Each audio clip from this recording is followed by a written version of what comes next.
আসসালামু আলাইকুম, সবাইকে শুভেচ্ছা জানাচ্ছি। মাসুম মাহবুব। প্রিয় দর্শক, দেখছেন ওপেন দাজ ইউটিউব চ্যানেল এবং মাসুম মাহবুব ফেসবুক পেজ। আপনাদের শুনতে এবং দেখতে কোনো প্রবলেম হলে আমাকে একটু কমেন্ট করে জানাবেন। আমার হাতে আজকে অনেকগুলো গুরুত্বপূর্ণ খবর আছে। এক, মার্কিন যুক্তরাষ্ট্রকে এবার কড়া হুঁশিয়ারি উচ্চারণ করল ইরান প্রেসিডেন্ট এবং ইরানের সামরিক শীর্ষ কর্তা ব্যক্তিরা। দ্বিতীয় গুরুত্বপূর্ণ খবর, এই যুদ্ধে কি সৌদি আরব এবং আরব আমিরাত গোপনে জড়িয়ে গেছে ইরানের আক্রমণে? তেমন কিছু প্রমাণ মিলে গেছে ইরানের হাতে। 3 নম্বর গুরুত্বপূর্ণ খবর, মার্কিন যুক্তরাষ্ট্র ইরানে যে শ্বাসরুদ্ধকর অভিযান চালিয়েছে পাইলট উদ্ধারে, এটি কি পাইলট উদ্ধারের আড়ালে ইরানের নিউক্লিয়ার চুরির কোনো চেষ্টা? পাশাপাশি আজকে সারাদিনের আপডেট। দর্শক, প্রথম যে খবরটি দিয়ে শুরু করতে চাই সেটি হলো আরব আমিরাত এবং সৌদির ব্যাপারে কিছু তথ্য মিলেছে ইরানের কাছে। ইরান বলছে তার দেশে আক্রমণে চীনের তৈরি একটি ড্রোনের আলামত পেয়েছে ইরান। বলা হচ্ছে এই ড্রোনটি চীনের কাছ থেকে আরব আমিরাত কিনেছিল। পাশাপাশি এমন কিছু বিমান বা ড্রোন বা মিসাইল ব্যবহার হয়েছে ইরানের বিরুদ্ধে মধ্যপ্রাচ্য থেকে, যেগুলো আরব আমিরাত এবং সৌদি আরব ছাড়া আর কেউ ব্যবহার করে না। কে বলছে এটা? সরাসরি ইরান বলছে। তার মানে এই দুটো দেশ ইরানের ভয়ে ঘোমটা পড়ে বা বোরকা পরে গোপনে শত্রুদের সাথে মিশে ইরানে আক্রমণ করছে, এমন আভাস মিলছে। তবে এখন পর্যন্ত সৌদি এবং আরব আমিরাতের পক্ষ থেকে এই ব্যাপারে কোনো স্টেটমেন্ট আসেনি। প্রশ্ন হতে পারে, এই যুদ্ধে আরবের সাথে ইরানকে যুদ্ধে লাগিয়ে দেবার জন্য তাদের শত্রুরা ওই দেশটি এই কাজটি করতে পারে। কোনো না কোনো দেশ থেকে এই অস্ত্রগুলো সংগ্রহ করতে পারে। যেমন এর আগে ইরানের শাহেদ ড্রোনের প্যাটার্নে লুকাস মার্কিন ড্রোন, এগুলো আরবের কয়েকটি জায়গায় হিট করে ধ্বংস করেছে, মানে ধ্বংসলীলা চালিয়েছে। তখন ইরান দাবি করেছে এগুলো তাদের ড্রোন নয়, এগুলো লুকাসের আদলে তৈরি, অর্থাৎ মার্কিন যুক্তরাষ্ট্রের লুকাস। কিন্তু আমেরিকা বা তার গণমাধ্যমগুলো বলছিল এগুলো ইরানের শাহেদ ড্রোন। পরবর্তী সৌদি আরব এই বিষয়ে তদন্ত চালিয়ে দেখেছে এগুলো ইরানের তৈরি ড্রোন ছিল না। তার মানে সৌদি এবং ইরানের মধ্যে যুদ্ধ লাগাবার জন্য ফলস ফ্ল্যাগ অপারেশনের অংশ হিসেবে এই ড্রোন ব্যবহার করা হয়েছে। এখন আরব আমিরাত এই দেশটি কিন্তু ইরানের শত্রু তালিকায় ইসরায়েলের পরের অবস্থানে আছে। তাই ইরান এ যাবৎ 28 ফেব্রুয়ারি থেকে যে যুদ্ধটা শুরু করেছে, তারা ব্যাপক ধোলাই কিন্তু আরব আমিরাতে চালিয়েছে। সবচেয়ে বেশি কিন্তু আরব আমিরাতকে মেরেছে। এবং বলা হয় ইসরায়েলের মিত্র হিসাবে আরব আমিরাত এবং জর্দান মুসলিম রাষ্ট্র হিসেবে এই দুটো দেশ ইসরায়েলের মিত্র হিসেবে সবচেয়ে বিশ্বস্ত, মানে ইসরায়েলের বিশ্বস্ত। তো ইসরায়েলের যখন বিশ্বস্ত হবে তখন আলটিমেটলি ইরানের জন্য বিশ্বাসঘাতক হবে, এটি স্বাভাবিক। তো ইরান তাদেরকে সতর্ক করে বলেছে, যদি এর কোনো প্রমাণ ইরানের হাতে মেলে, একদম প্রমাণিত হয় যে এই যুদ্ধে এই দুটো দেশ কোনো প্রকার আক্রমণ চালিয়েছে, তাহলে ইরান তার প্রধান শত্রুদেরকে কিছুটা ছাড় দিয়ে হলেও কয়েক ঘন্টা আগে আরবকে পেটাবে। বুঝতে পারছেন? যেখানে আরবের আব্বারা ব্যর্থ হচ্ছে ইরানের কাছে, সেখানে পুচকে আরব গোষ্ঠী যারা যুদ্ধ কৌশল বাদ দিয়ে নারী, মদ, বিলাসিতা, এগুলো নিয়ে ব্যস্ত থাকে, এগুলো আবার তারা সৌদি আরবে করে না, এগুলো আবার তারা ইউরোপে গিয়ে করে। আমার খুব ভালো একটা স্মৃতি আছে। ইংল্যান্ডে তখন আমি ঈদে ছিলাম ইংল্যান্ডে, তো আমার বন্ধু শামীম আর আবুল হোসেন দুজনে আমাকে আসছে নিয়ে আমরা ঘুরতে যাব। তো ইংল্যান্ডের মধ্যে আপনাদের এরিয়া আছে, একটা হিন্দু এরিয়া, একটা মুসলিম এরিয়া, একটা আপটেল পাওয়ার, একটা প্লে স্টোর, একটা হোয়াইট চ্যাপেল, এগুলো একটা বাঙালি এরিয়া, এরকম আরবদের এরিয়া আছে। তো আরবদের এরিয়াটা হলো যে ব্রিটিশ যে প্রধানমন্ত্রী ছিলেন চার্লস, মানে ডায়নার যে হাজব্যান্ড, তার বাসাটা থেকে একটু সামনে গেলে, মানে তার যে এখন যে বাসাটি আছে তার সেই বাড়ির একটু সামনে হলো আরাবিয়ানদের এরিয়া। তো সেই এরিয়াতে আমরা বেড়াতে গেছি। সব জুব্বা পরা আরব, সব কিন্তু জুব্বা পরা, সবগুলির মুখে সীসা টানতেছে পাইবে বসে বসে।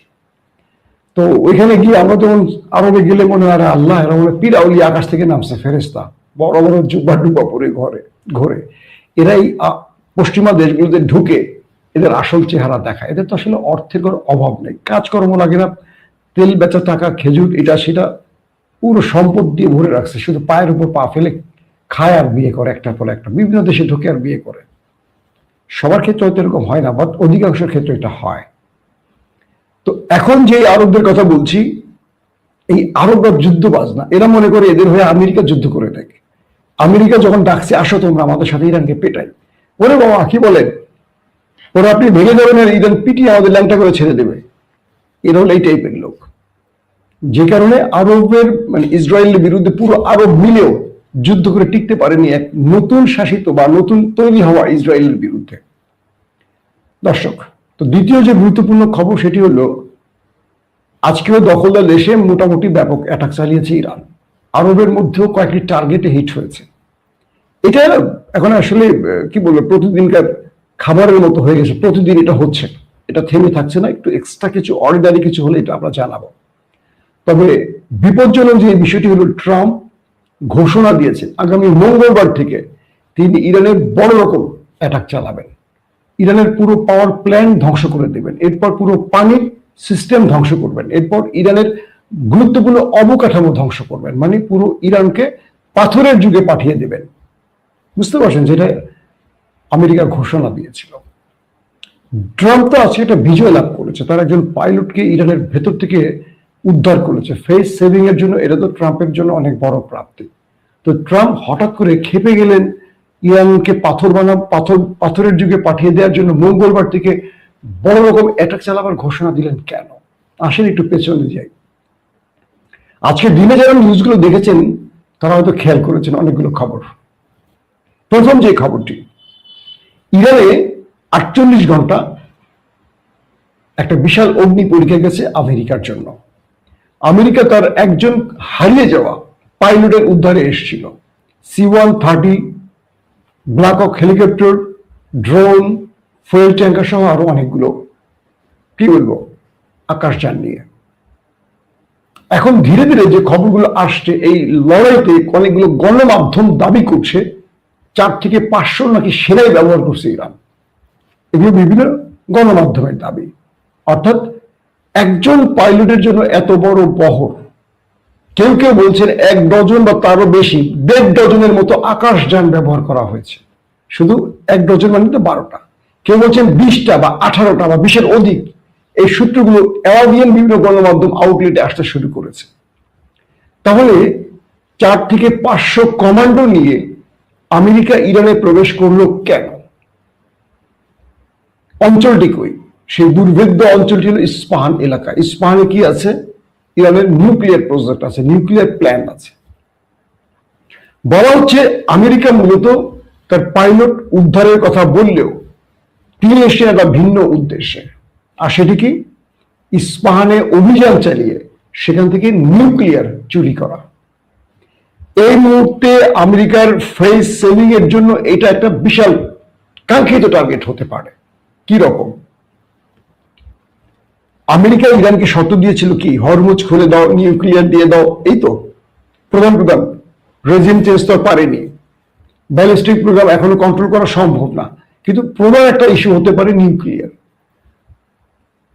সামরিক বিশ্লেষকরা বলছেন ট্রাম্প বাহিনী বা মার্কিন কমান্ডোরা মূলত ঢুকেছিল ইরানে, তারা পাইলট উদ্ধারের নাম করে ইস্পাহানে বড় স্ট্রাইক চালাবে এবং সেখান থেকে নিউক্লিয়ার হাতিয়ে নেবে ইরানের বিরুদ্ধে, এবং এটি দিয়ে ট্রাম্প যুদ্ধ শেষ করবেন ফেস সেভিং এ, যে আমরা নিউক্লিয়ার নিয়ে এসছি, এবং এই যুদ্ধে ইরান পুরোটাই মাঠে মারা যাবে। অর্থাৎ ইরান তার নিউক্লিয়ার রক্ষা করতে না পারলে ইরান তার ভূখণ্ড রক্ষা করার যোগ্যতা হারাবে, এটি স্বাভাবিক, তাই তো? ইরান দুটো ট্র্যাপে ভিন্ন স্টাইলে খেলেছে। দেখেন, একটা ঐতিহাসিক রাষ্ট্রের ভেতরে এখন কিন্তু ডার্ক সাইটে বড় বড় পাওয়ারফুল লোকগুলো নেই, ম্যাক্সিমাম মারা গেছে।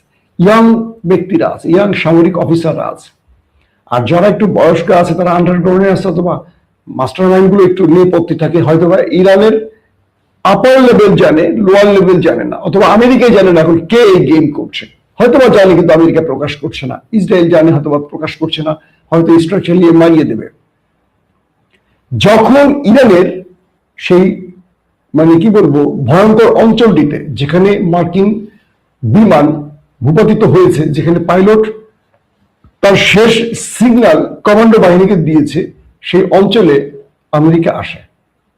C-130 যেটা বললাম ব্ল্যাক হক, আরো অনেকগুলো ড্রোন এক গাদা জিনিস নিয়ে আসে, 400-500 কমান্ডো সেখানে মুভ করে। ইরান তার গণমাধ্যমের লাস্ট যে নিউজটি দেখিয়েছে, আমি ফুটেজে দেখলাম একজন রিপোর্টার ধ্বংসস্তূপের পাশে দাঁড়িয়ে কথা বলছে, বুঝতে পারছেন? এইভাবে ধরে কথা বলছে একজন রিপোর্টার, তার পাশে আমেরিকার যে সামরিক যানগুলো এসছিল, যুদ্ধ বিমান, হেলিকপ্টার, ড্রোন, এগুলো ভূপাতিত করার পর এগুলো পুরে একদম টুকরো টুকরো হয়ে জ্বলে পুরে শেষ, বিশাল স্থান জুড়ে। সেখানে রিপোর্টার লাইভ রিপোর্ট করছেন, পুরো অঞ্চলটা দেখিয়েছে। তার মানে ইরান তাদের কি পরিমাণ ক্ষতি করেছে সেই দৃশ্যটা দেখলে বুঝবেন। একেবারে অনেক অঞ্চল জুড়ে মানে প্রচুর সামরিক যান ধ্বংস করেছে ইরান। ইরান যে দাবিটি করেছে প্রায় 1 ডজনের মতো তারা হিট করে ধ্বংস করেছে, এটাই সত্য প্রমাণিত হচ্ছে এখন। আমেরিকা বলেছে 6টিতে আঘাত করেছে, আর ইরান বলছে 10 থেকে 12টির মতো যুদ্ধ বিমান, হেলিকপ্টার, ড্রোন। এটা আমার কাছে এখন সত্য প্রমাণিত হচ্ছে। নাম্বার 2, আমেরিকার কমান্ডোরা মূলত এখানে নেমেছিল পাইলট উদ্ধারের নাম করবে, আর ইরান পাইলটের উদ্ধারের সামনে রেখে তাদের সাথে একটা ফাইটে যাবে। এই ফাঁকে মার্কিন কমান্ডো বাহিনী চলে যাবে ইস্পাহানে নিউক্লিয়ার প্রজেক্ট দখলে, এবং সেখানে তারা নেমে অভিযান চালাবে। যখন তারা সেখানে মুভ করবে, একটা গ্রুপ ভেতরে যাবে, একটা গ্রুপ বাইরে ইরানের সাথে লড়াই করবে। এই সময়টিতে ইসরায়েল, আমেরিকা আকাশ থেকে এসে ইরানের বাহিনীকে উপর থেকে ব্যাপক বোম্বিং করবে বা শেলিং করবে। টার্গেট হলো এটা ছিল আমেরিকার।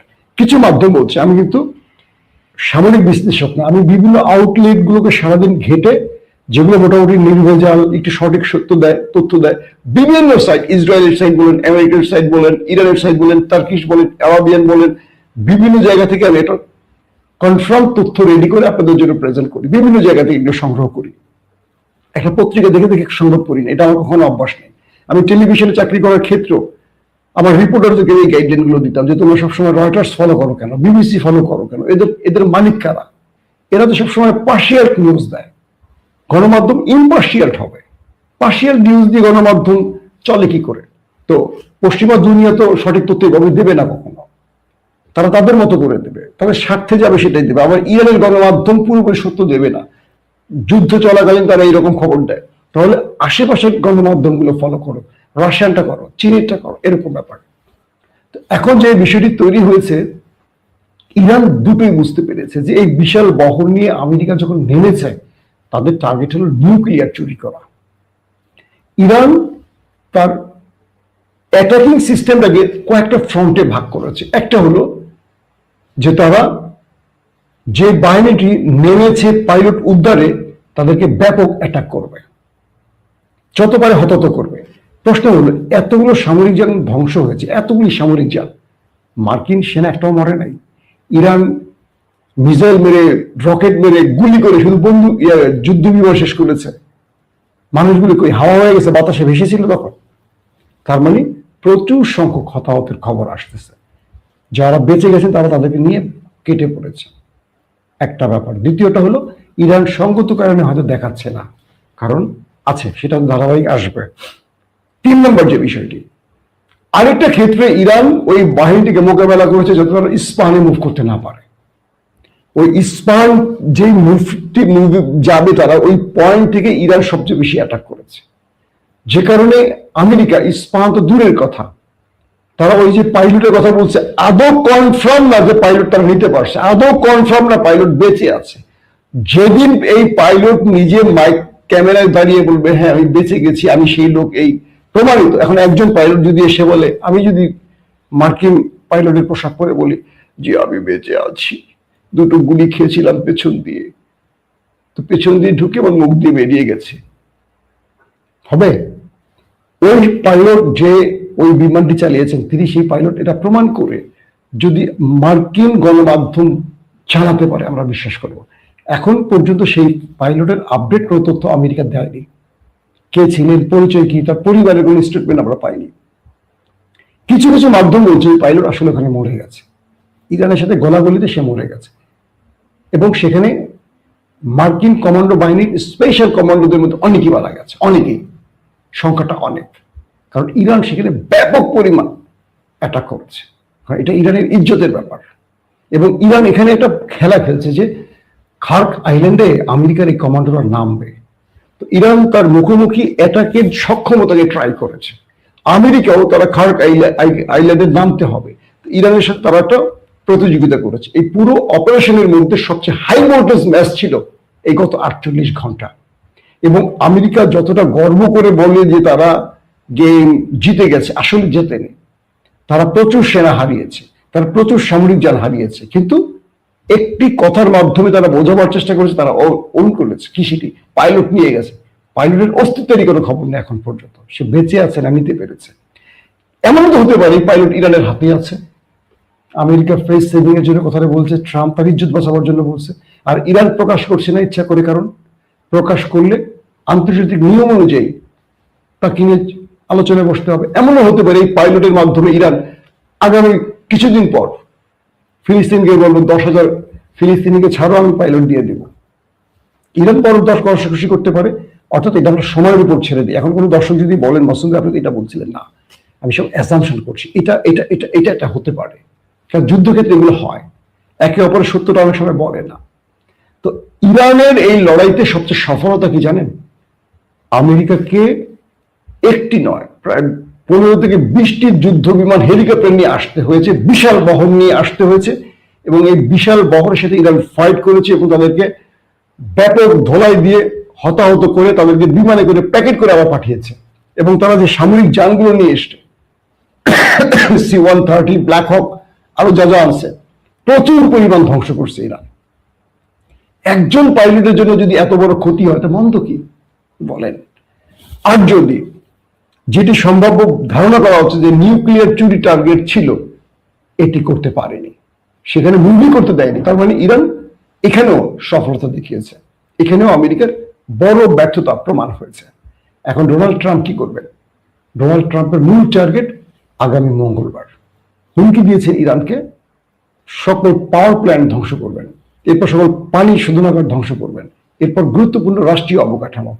ইরানের সামরিক গুরুত্বপূর্ণ ব্যক্তিরা আজকে বক্তব্য দিয়েছেন, প্রেসিডেন্টও বক্তব্য দিয়েছেন, স্ট্রেটলি বলেছেন যদি ইরানের সরকারি রাষ্ট্রীয় কোনো স্থাপনায় হামলা হয়, এবার মধ্যপ্রাচ্য এবং নেতা সাহেবের বাড়ির কিচ্ছু থাকবে না। ইরান বলছে আমরা এই লড়াইতে 25শে ফেব্রুয়ারি থেকে আজ অবধি যে লড়াইটা চলছে, আমরা যা বলেছি তাই করেছি, ঠিক এই ল্যাঙ্গুয়েজটা ইরান বলেছে, আমরা যা বলেছি তাই করেছি। এবার আমরা ঘোষণা দিচ্ছি যদি আমাদের রাষ্ট্রীয় কোনো অবকাঠামো ধ্বংস হয়, শত্রু অনুতপ্ত হবে। ডোনাল্ড ট্রাম্প 48 ঘন্টার যুদ্ধবিরতি চেয়েছেন, এরপর ডোনাল্ড ট্রাম্পকে পা ধরতে হবে। তিনি বলছেন যদি আমাদের গুরুত্বপূর্ণ রাষ্ট্রীয় সম্পদে আঘাত আসে তাহলে আমেরিকাকে বলবো, নেতা সাহেবকে বলবো নিজের দেশের দিকে তাকান।